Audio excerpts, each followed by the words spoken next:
Kottayam medical കോളേജിലെ കെട്ടിടം തകർന്നു വീണ് മരിച്ച ബിന്ദുവിന്റെ വീട്ടിൽ മന്ത്രിമാരും നേതാക്കളും എത്തി. മന്ത്രിമാരായ വീണ ജോർജ്, പി പ്രസാദ്, കോൺഗ്രസ് നേതാവ് രമേശ് ചെന്നിത്തല എന്നിവർ കുടുംബത്തെ സന്ദർശിച്ചു. സർക്കാരിൽ പ്രതീക്ഷയുണ്ടെന്ന് ബിന്ദുവിന്റെ കുടുംബം പ്രതികരിച്ചു.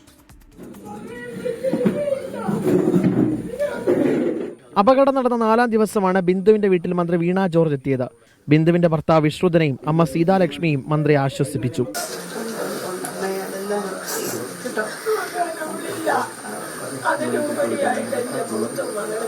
മകന് സ്ഥിരം ജോലി ഉൾപ്പെടെയുള്ള കുടുംബത്തിന്റെ ആവശ്യത്തിന് സർക്കാർ ഉചിതമായ നടപടി സ്വീകരിക്കുമെന്ന് മന്ത്രി വീണ ജോർജ്. സർക്കാർ അവർക്ക് ഒപ്പം പൂർണ്ണമായിട്ടും ഉണ്ടാകും. ബഹുമാനപ്പെട്ട മുഖ്യമന്ത്രി ഇക്കാര്യം സംസാരിച്ചിരുന്നു. അത് ബഹുമാനപ്പെട്ട മുഖ്യമന്ത്രി തന്നെ മന്ത്രിസഭാ യോഗത്തിന്റെ അടിസ്ഥാനത്തിൽ ബഹുമാനപ്പെട്ട മുഖ്യമന്ത്രി തന്നെ അത് പ്രഖ്യാപിക്കും. മന്ത്രിയുടെ സന്ദർശനത്തിൽ പ്രതീക്ഷയുണ്ടെന്ന് ബിന്ദുവിന്റെ ഭർത്താവ് വിശ്രുതൻ. പോസിറ്റീവ് നമ്മൾ ഒരുപാട് പറഞ്ഞ് എല്ലാവർക്കും അറിയാം. ഇവിടുത്തെ കാര്യങ്ങളും എല്ലാം ഇവിടെ കണ്ടപ്പോൾ അറിയാമല്ലോ.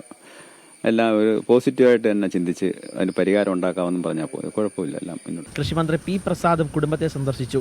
കുടുംബത്തിന് ആവശ്യമായതെല്ലാം സർക്കാർ ചെയ്യുമെന്നും മന്ത്രി 24നോട്. കുടുംബത്തെ സഹായിക്കാൻ കഴിയുന്ന എല്ലാ നടപടികളും സ്വീകരിക്കണമെന്നാണ് ഞങ്ങളൊക്കെയും അതിന്റെ ഭാഗമായി ആലോചിച്ചിട്ടുള്ളത്. ആ ആവശ്യങ്ങൾക്കെല്ലാം അനുഭാവപൂർണമായ അനുകൂലമായ ഒരു നിലപാട് സർക്കാരിന്റെ ഭാഗത്തു നിന്ന് ഉണ്ടാവുക തന്നെ ചെയ്യും. മെഡിക്കൽ കോളേജിലെത്തി അപകട സ്ഥലം സന്ദർശിച്ച ശേഷമാണ് രമേശ് ചെന്നിത്തല വീട്ടിലെത്തിയത്.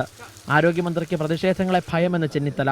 ചാണ്ടി ഉമ്മൻ പ്രഖ്യാപിച്ച 5 ലക്ഷം രൂപ ധനസഹായത്തിന് 1 ലക്ഷം രൂപ കുടുംബത്തിന് നൽകിയെന്നും രമേശ് ചെന്നിത്തല.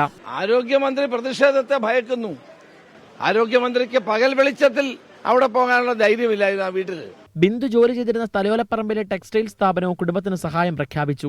1 ലക്ഷം രൂപ 2 ദിവസം ഞാൻ കൊടുക്കുന്നതായിരിക്കും. അത് കഴിഞ്ഞ് ആജീവനാന്തം എല്ലാ മാസവും 5000 രൂപ വെച്ച് കൊടുക്കുന്നതായിരിക്കും. എല്ലാ മാസവും അമ്മയുടെ പേരിൽ അക്കൗണ്ടിൽ 5000 രൂപ വെച്ചിട്ട് കൊടുക്കാം. ബിന്ദുവിന്റെ കുടുംബത്തിന് ധനസഹായത്തിനുള്ള റിപ്പോർട്ട് ജില്ലാ കളക്ടർ സർക്കാരിന് സമർപ്പിച്ചു. റിപ്പോർട്ട് പരിഗണിച്ചാകും ധനസഹായ പ്രഖ്യാപനം. 24 കോട്ടയം.